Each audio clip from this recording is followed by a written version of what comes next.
Yeah, I'll react to that, sure. Hey guys, let's learn, shall we? Preemptive like knowledge, a great channel. History of the Anglo-Saxons, 410 to 939 AD. Doggerland? I forget. Let's go. From the Doggerland. Ready to learn.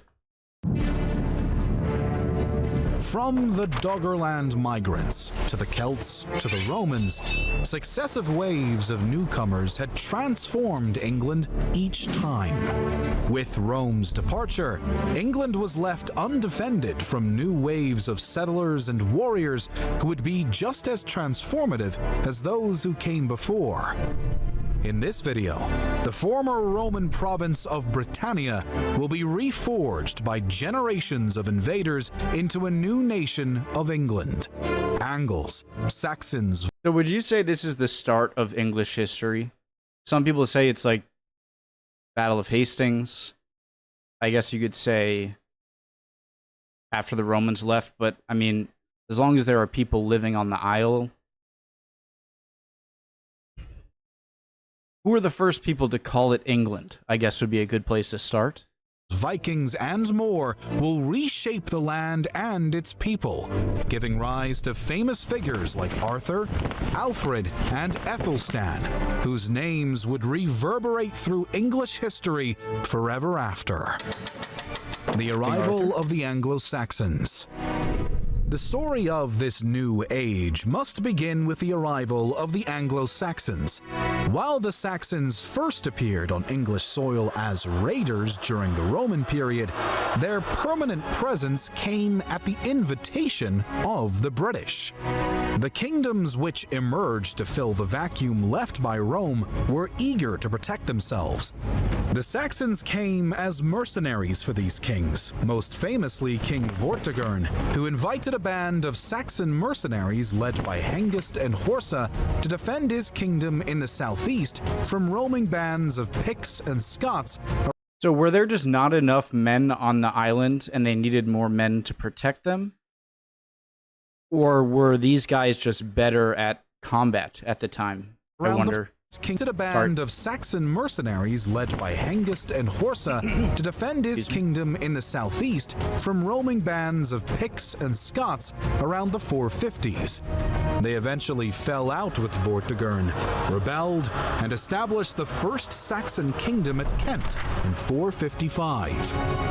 What followed was steady waves of Germanic rebelled and established the first Saxon kingdom at Kent in 455. What followed was steady waves of Germanic Anglo-Saxon settlers. Three groups made up the bulk of these newcomers. The Saxons, originally from the land around the Elbe River, the Angles from the Anglan region of Denmark, and the Jutes from the Jutland Peninsula. Smaller groups such as the Frisians also settled, but these three predominated. The Angles typically settled farther north, the Saxons in the south, while the Jutes settled in Kent, Hampshire, and the Isle of Wight. The arrival of the Anglo-Saxons was a mix of peaceful settlement and violent removal of the indigenous Britons. For example, around 477, the Saxon warlord Alla inflicted a terrible slaughter on the native Britons to clear the way for his new kingdom in Sussex.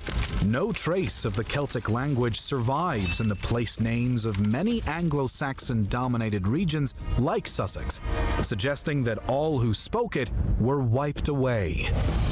The minuscule influence of Celtic languages upon modern English, compared to the significant legacy of Scandinavian and German languages, is further proof of this. In this early period of Anglo-Saxon England, society was heavily based around honor and battlefield prowess, as seen in the Epic of Beowulf, where a man's status was built on what he could boast of in his lord's hall. They were not Christian, nor were they literate, and leadership was determined by whoever proved the best conqueror. So it's based on just the heroic stories you had to tell in beer halls or Societies How would you know they're telling the truth? were led by warrior chiefs, the greatest of which might presume to call themselves king. A king or chief's retinue of warriors was known as his thanes, and they formed the new elite class of Anglo-Saxon society. Beneath them were the native Britons who were reduced to servitude, in some cases slavery, to support the warrior lifestyle of their new rulers. It wasn't just warriors, though. Waves of these Anglo-Saxon settlers came across the sea and up the rivers in oar-drawn boats, where they found new settlement sites. The Thames, Trent, and Humber rivers became the main focal points of settlement, but in time, they spread inland as well. King Arthur. The Celtic kingdoms were long gone, and the Romano-British aristocracy could not muster the same martial might that the Romans had once commanded. But the existing British did not roll over peacefully. The most famous resistance came at the Battle of Badon, located somewhere in Dorset around the year 500. There, an army of Anglo-Saxons was defeated by a British army under the leadership of a Romano-British captain named Aurelius Ambrosius. Later, historians conflated, related, or replaced him with another warrior, Arthur. The stories of King Arthur are mostly a medieval invention. The more fantastical elements like Merlin or the Lady in the Lake are inheritances from Celtic mythology. I love thinking about, and this wasn't so intuitive to me, maybe it was to other people, but how everyone living at any time lived as in they were the present. That probably sounds really simple, but I think it's difficult to think of it that way. Just as we see ourselves in the present, they saw themselves in the present. They were the peak of history. Everything else that happened after them obviously didn't happen yet. And it puts them in a completely different light when I think of it that way. And I'm mentioning this because I have this kind of Roman-style guy here who lives in a time where 100, 200 years prior, so like the 1800s to us, maybe late 1700s, was when the Romans were there. And so he's going to be looking back at that time in the same way we would be looking back 200 years or 100 years prior to now. And that's interesting to me. Maybe that's more obvious to some people, but it's not to me. With another warrior, Arthur. The stories of King Arthur are mostly a medieval invention. The more fantastical elements like Merlin or the Lady in the Lake are inheritances from Celtic mythology. But even the more grounded aspects like the Castle of Camelot or the Battle of Camlan are believed to be legendary. At best, they might have some vague grounding in real events that have since been twisted beyond all recognition. If Arthur did exist, he was probably a Romano-British captain under Aurelius Ambrosius, or a minor British king in the region of Cornwall or somewhere in Wales, whose brief resistance under the seemingly unstoppable tide of Anglo-Saxons enshrined his memory into the popular culture. Either way, Okay, so it's possible he did exist. He was just embellished and name maybe slightly changed. Arthur and his fellow Britons were not able to prevent the Anglo-Saxon incursion, and by the 7th century, Anglo-Saxons dominated England. An assortment of Anglo-Saxon kingdoms emerged, known as the Heptarchy.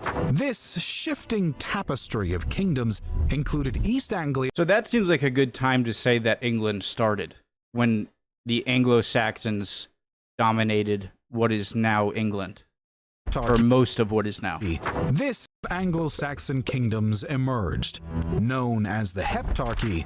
This shifting tapestry of kingdoms included East Anglia, Essex, Kent, Mercia, Northumbria, Sussex, and Wessex, with many smaller kingdoms blinking in and out of existence throughout the years. The power and nature of these kings can be seen in the famous burial at Sutton Hoo.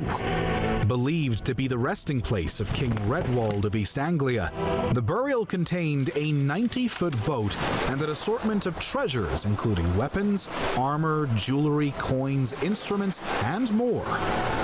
These Anglo-Saxon kings were clearly rich and proud of their warrior status. The presence of dozens of other human remains, believed to be the king's thanes, shows the importance of the relationship between a warrior and his lord in this society that continued even unto death.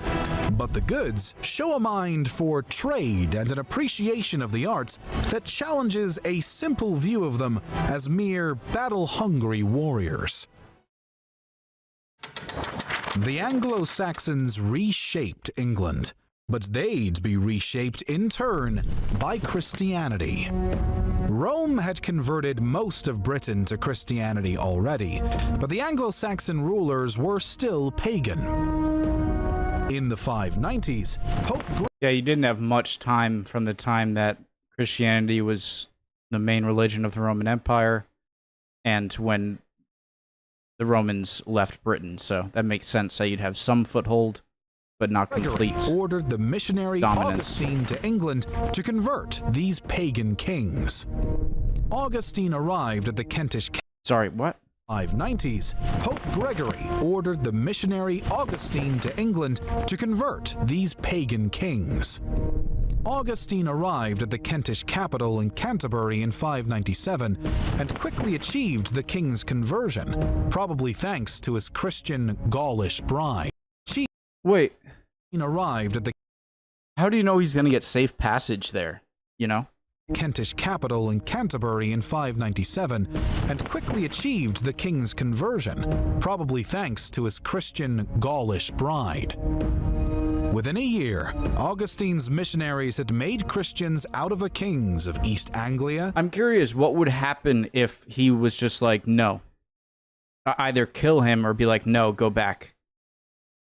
You know what I mean? They must have been pretty certain that he would be accepted. And if not, would there be some sort of war to try and get an invasion of Britain? Augustine's missionaries had made Christians out of the kings of East Anglia, Essex, and Northumberland too. Alas, these conversions were unstable, and the Anglo-Saxon elite often lapsed with the death of their kings. It took decades, but by the mid-7th century, much of southern England's Anglo-Saxon elite had been Christianized. So-called Celtic Christianity offered another avenue of Christianization that was especially effective in the north.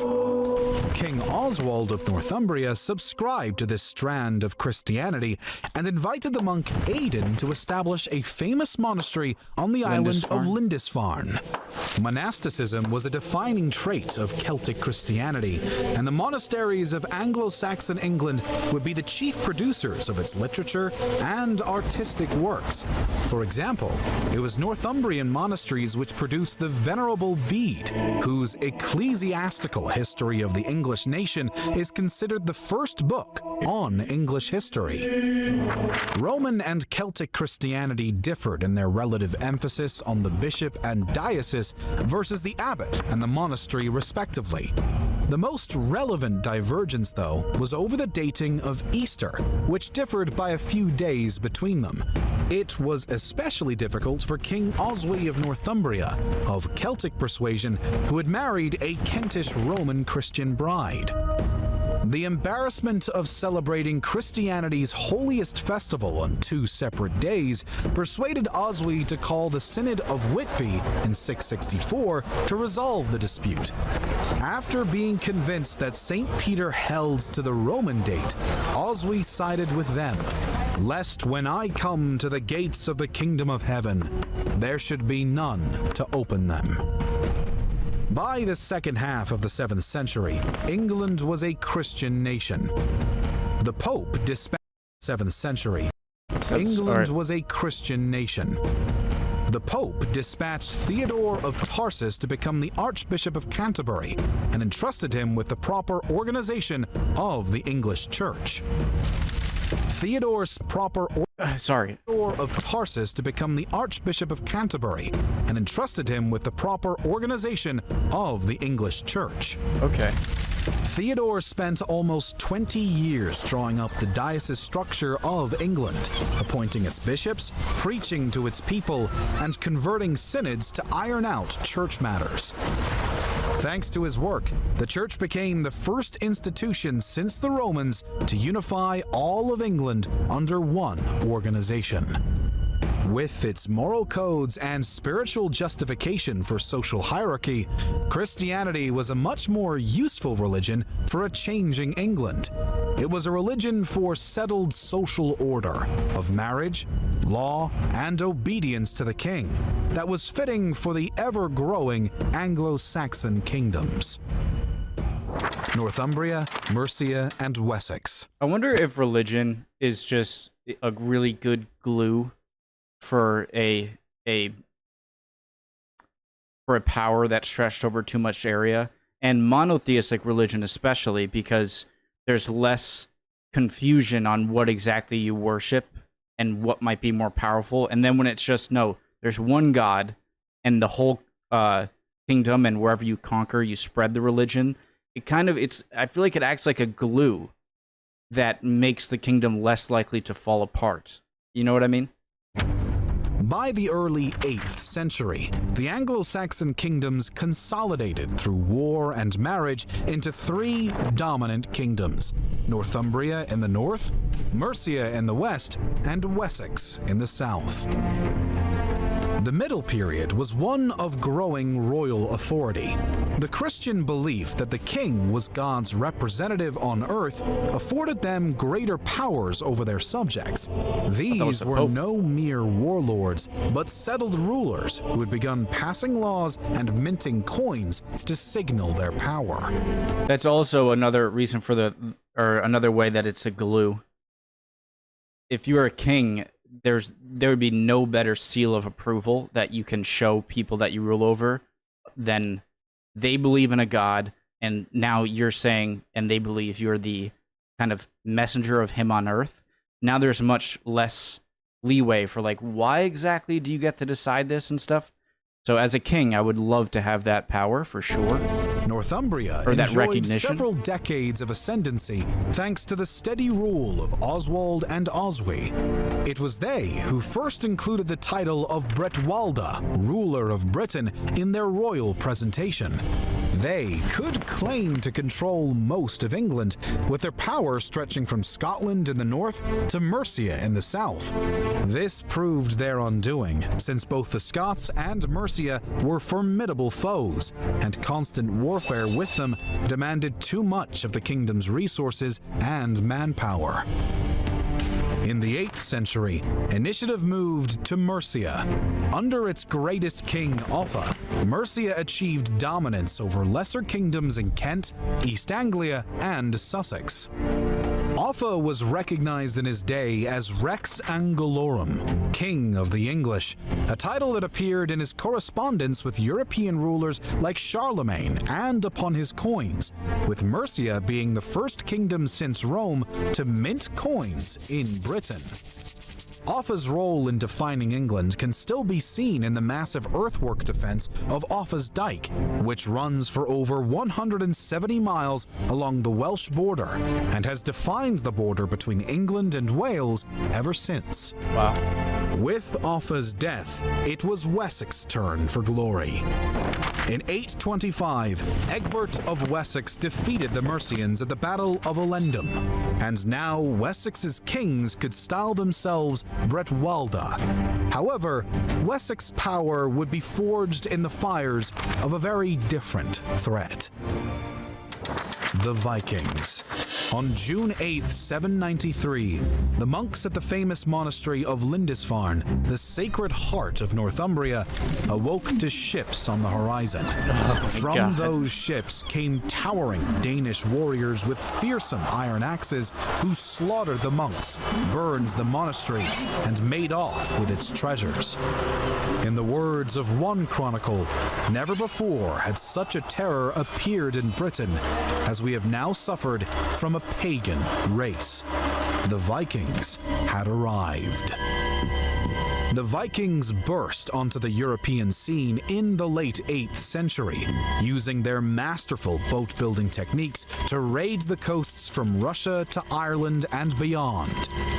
Like the Anglo-Saxons, what began as raiding evolved into conquest and settlement. In 866, a massive Viking force known in English sources as the Great Heathen Army landed in East Anglia. Led by Halfdan Ragnarsson, Ivar the Boneless, and Ubba, they cut a bloody swath across England.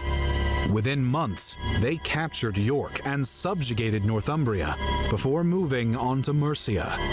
In 869, I feel like there's a pretty big advantage you have from being a Viking culture where your power isn't so obvious and centralized. And so if you want to go and defeat the Viking threat from the source, it's not like you can just go to a capital or, you know, they'll just retreat into the forests and whatnot. And what are you going to do? But when you're a more sedentary, albeit maybe more powerful area, you can just go in and raid them and really not topple them, but really give them a headache and then retreat and whatnot. And so I feel like that'd be a really big headache if you're trying to defeat them. East Anglian King Edmund fell in battle against them, leaving his kingdom to be absorbed by the Vikings too. 869, the East Anglian King Edmund fell in battle against them, leaving his kingdom to be absorbed by the Vikings too. In 871, only Wessex remained, and its hopes rested on a young king fresh to the throne named Alfred. Alfred the Great. Alfred's early reign was defined by battle. He fought at least 9 battles with the Vikings in 871 alone. He was able to save Wessex from conquest, but only by paying off the Vikings with a payment known as Danegeld. This merely bought Wessex time until the Vikings under King Guthrum returned in 878. The Vikings swept through Wessex, taking multiple towns and forcing How is this part of Mercia still standing? Did I miss that? The Vikings swept through Wessex, taking multiple towns and forcing Alfred to retreat. Not to be deterred, Alfred set himself up in exile at Athelney. A famous story tells of Alfred being asked by a peasant woman to watch her cakes cook while she was away. Distracted by his kingdom's affairs, Alfred forgot about the cakes and let them burn to a crisp. The peasant scolded her king for his inattentiveness, but given the scale of the Viking threat, his distraction can be forgiven. Alfred... That sounds like a witch story of like a curse. Now, it reminds you of the movie Holes with Shia LaBeouf. Anyways, it just sounds like a classic witch curse story. Viking like you should have looked after my cakes. Threat. His distraction can be forgiven. Now your kingdom is doomed. Sorry, all right. But given the scale of the Viking threat, his distraction can be forgiven. Alfred summoned his militia for a desperate gamble against the Vikings. That May, they met at the Battle of Edington. Miraculously, Alfred's men prevailed. According to Alfred's biographer Asser, the Vikings broke under Alfred's shield wall and were swept away. The defeated King Guthrum agreed to be baptized before leading his army out of Wessex. Edington was the greatest victory the Anglo-Saxons ever won over the Vikings. It did not totally solve the problem. Raids continued for some years afterwards, but in 885, Alfred met with Guthrum again to settle affairs. They drew a line across England, along the Thames to London, then up to Bedford, then diagonally across to Chester. Everything north and east belonged to Guthrum and the Vikings, a territory known as the Danelaw. The rest of England to the west and south was Alfred's. Alfred's England. Alfred would prove to be far more than just a great warrior. During his reign, he transformed England and proved himself worthy of the epithet of great. Yeah, I like this guy. Wary that the Viking threat might come back, Alfred ordered the construction of numerous forts across England. Some were new forts, others repaired or expanded from Roman or older predecessors. These forts were manned by a standing army paid for by Alfred's Danegeld tax. Alfred wanted everyone in his kingdom to be no less than a day's travel from one of these forts, so they could shelter there if the Vikings returned. Alfred reformed the law too, issuing a lengthy law code to simplify and publicize the laws of his kingdom, drawing from both unwritten Anglo-Saxon practices and the laws of other Anglo-Saxon kingdoms to produce an effective legal system. His great success here was the expansion of the weregild, or man price, as an alternative to the Anglo-Saxon blood feud. Previously, families took it into their own hands to get revenge for crimes committed against them, which meant blood feuds and revenge killings. Having one's subjects kill each other wasn't good for social order.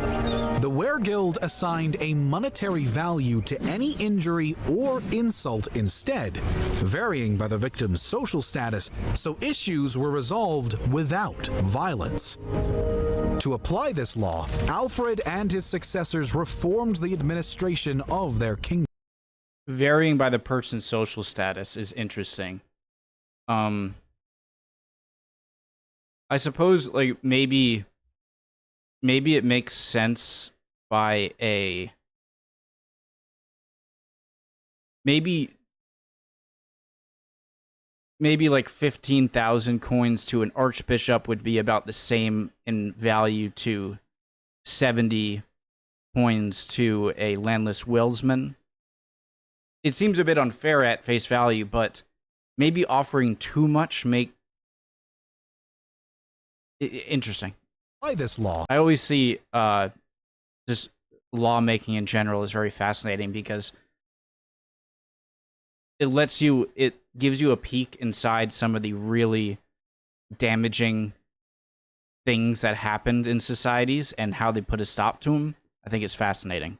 Alfred and his successors reformed the administration of their kingdoms. They divided it up into shires overseen by... Usually, I think that's what laws are made their for. Kingdoms. They divided it up into shires. Right. To apply this law, Alfred and his successors reformed the administration of their kingdoms. They divided it up into shires overseen by aldermen, later by sheriffs, who reported directly to the king. Each shire had a court known as a moot, which would meet there twice a year to discuss issues in the shire and address any serious disputes. Below them were the hundreds, whose moot meant monthly. Probably also to solidify their fealty and maybe make a change if you find that they're not as loyal as you think they should be. To resolve. Below them were the hundreds, whose moot meant monthly to resolve the typical disputes of daily life like land disagreement or cattle theft. Alfred's legacy further survived in matters of culture. He was an aggressive supporter of learning and the English language. I don't think that can be stressed enough, just how insanely smart all this is. And just seems like a pretty darn effective way of both solidifying and continuing your own influence over all these places, but also to stop a lot of chaos that would erupt without a good legal system and structure in society. So I don't think this can be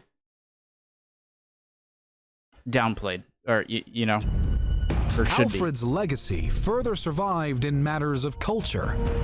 He was an aggressive supporter of learning and the English language, and took a direct hand in the translation of many works into English. The king personally translated some of the works of Pope Gregory, Boetius, and St. Augustine, and in the case of Orosius's History Against the Pagans, he revised and expanded the work Art. into English. The king personally translated some of the works of Pope Gregory, Boetius, and St. Augustine, and in the case of Orosius's History Against the Pagans, he revised and expanded the work with his own research while translating it. He also ordered translations of Bede's Ecclesiastical History of the English Nation from Latin, and the creation of the Anglo-Saxon Chronicle, both of which provided the foundation of English history writing and historical identity.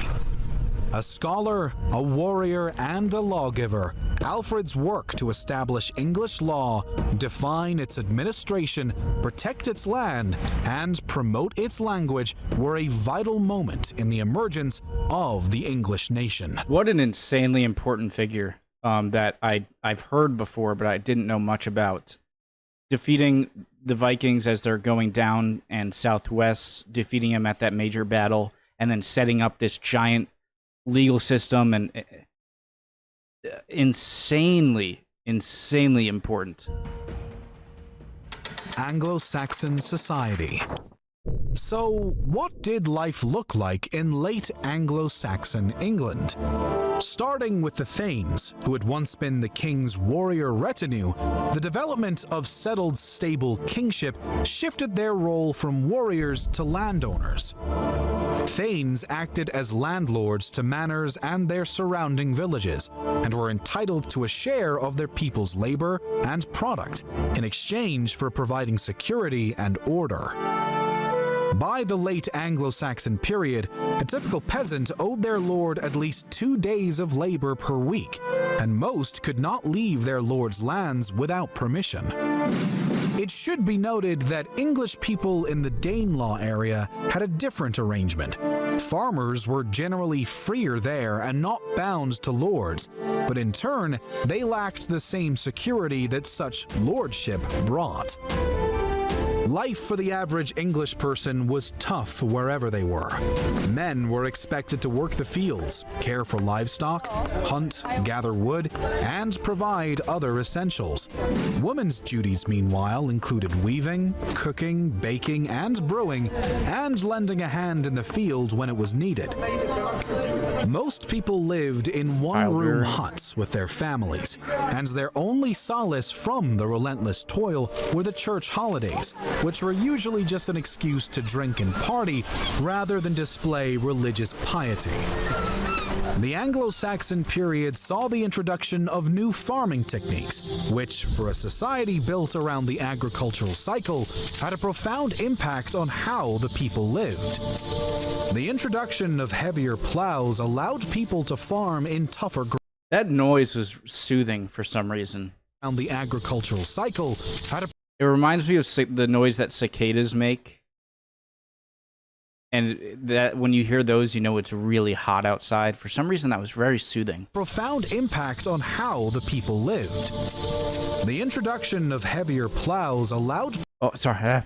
For a society built period saw the introduction of new farming techniques, which, for a society built around the agricultural cycle, had a profound impact on how the people lived. The introduction of heavier plows allowed people to farm in tougher ground, but they required multiple oxen to pull. Since individual farmers wouldn't own enough oxen alone, they were encouraged to come together in villages to share resources. Villages would plow fields together and share the land around them, rather than living in their own isolated farms. These villages practiced another new technique known as the three-field farming method. Every year, farmers would plant one field with a spring crop like barley or oats. Is this so that you have time for the soil to be enriched? One with a fall crop like wheat, and leave one fallow to recover its nutrients. For the average farmer in Anglo-Saxon England, it was these changes to the rhythm of agricultural life that mattered much more than changes in kingship or the cultural output of the monasteries. These changes led to a steady rise in agricultural output that could support an increasing non-agricultural population that was emerging in the towns. After a decline following the departure of the Romans, towns were recovering in the later Anglo-Saxon period as political stability and improved agricultural yields made urban life more possible. Is that where kind of the term Dark Age comes from? In that it's the period where you were kind of getting back on your feet as a civilization post-Rome departure, and spanning the point to where you now have your own kind of equally, if not better, way of sustaining yourself, you know? These towns were still quite small, no more than a few thousand people at a time. But for the first time since the Roman period, urban living was growing. Many English towns trace their origins back to this Anglo-Saxon period, including Birmingham, Oxford, Reading, Norwich, and Southampton. Alfred's successors. Fortunately, Alfred's successors proved to be capable and wise leaders as well. His son Edward switched from defensive to offensive actions towards the Danes and began capturing areas once under the Danelaw. The Danes had settled into agricultural life in the decades since they'd arrived, and his organized armies had a much easier... Alfred seems to be the most important person in English history that I've learned up to this point, just from this video. This is a 25-minute long video. I'm not saying I'm an expert, just from what I've learned. Is there any more crucial person, if you made them fail, that would change it, that would change everything? I mean, you'd go from an entirely Viking-dominated island, and you wouldn't have this chance for Edward to say, go back and conquer these areas. Time than previous rulers had against the Vikings. Alfred's daughter, Ethelfed, married the ruler of what little remained of Mercia, and upon his husband's death, she took power there and joined her brother in attacking the Danes. Ethelfed personally led Mercian armies against the Danes before her death, after which Mercia passed into her brother's hands. Edward went on to retake Nottingham and Stamford, and after his death, his son Aethelstan captured the last Viking kingdom at York, making him the first monarch to rule over all of England. Ethelstan's reign from 929 to 939 showed how far England and the Anglo-Saxons had come since the departure of the Romans. What had been a chaotic vacuum after the Romans had left had now been unified and tamed through centuries of work. Aethelstan was recognized as one of the great kings of his day, with marriage alliances connecting England into the more established monarchies of Europe, and his court being respected as a center of culture and learning. Is that precursor to eventual William the Conqueror's claim to stuff in England? England's now respected as a center of culture and learning. England now stood as a distinct and defined kingdom, with its own history, rulers, and laws. It faced many threats. The Vikings were not gone, and new powers were stirring in Europe that would again invade and transform it. But the story... Yeah, but unlike before, when they first invaded, it seems like Christianity is much more solidified throughout the kingdom. You have sets of laws that are much more sets of laws and connections through, castles and towns with those connections to the king, and then people in those towns connection to the lords and whatnot. It just seems like you're such a more unified beast of a power that, Viking invasions are going to be much less capable. Of England had completed its opening chapters. That was awesome. That was fantastic. I learned a good amount just from that, 26, 27-minute long video. Knowledge is always awesome. And I have a brand new, one of my favorite people in history that I've learned about in Alfred. So I want to learn more about him. Love you all. Hope you're all doing well. Would appreciate any comments down below.